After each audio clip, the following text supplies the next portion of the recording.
জনাব স্পিকার, 2024 সালের গণঅভ্যুত্থানের উদ্দেশ্য ছিল ফ্যাসিবাদের পতন ঘটিয়ে জনগণের সরাসরি ভোটে জনগণের কাছে জবাবদিহিমূলক সরকার গঠনের মাধ্যমে একটি বৈষম্যহীন ন্যায়ভিত্তিক গণতান্ত্রিক রাষ্ট্র এবং সমাজ বিনির্মাণ।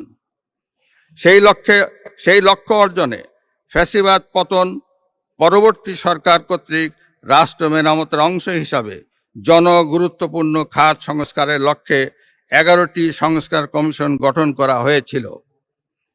বর্তমান সরকারও করব কাজ, গড়ব দেশ, সবার আগে বাংলাদেশ, এই স্লোগানকে উপজীব্য করে দলীয় নির্বাচনী ইশতেহার ঘোষণা করেছিল। ইশতেহারে রাষ্ট্র ব্যবস্থার সংস্কারের গণতন্ত্র, জবাবদিহিতা ও সুশাসন এই 3টি বিষয়কে অগ্রাধিকার দেওয়া হয়েছে। তবে সরকারের সকল পরিকল্পনা বাস্তবায়নের জন্য প্রয়োজন কঠোর হস্তে দুর্নীতি নিয়ন্ত্রণ এবং আইন শৃঙ্খলা পরিস্থিতির উন্নয়ন। এই 2টি বিষয় নিয়ন্ত্রণে বর্তমান সরকার দৃঢ়তার সঙ্গে কাজ করছে। দেশে দুর্নীতি নিয়ন্ত্রণে বিএনপি সরকারের ট্র্যাক রেকর্ড রয়েছে। তৎকালীন আওয়ামী লীগ সরকারের বাংলাদেশকে দুর্নীতিতে চ্যাম্পিয়ন বানিয়ে 2001 সালের জুন মাসে ক্ষমতা থেকে বিদায় নিয়েছিল।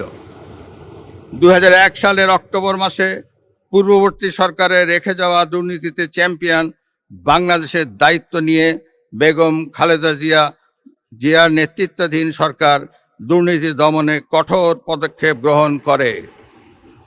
এছাড়া দুর্নীতি প্রতিরোধের লক্ষ্যে দুর্নীতি দমন কমিশন আইন 2004 প্রণয়ন করে।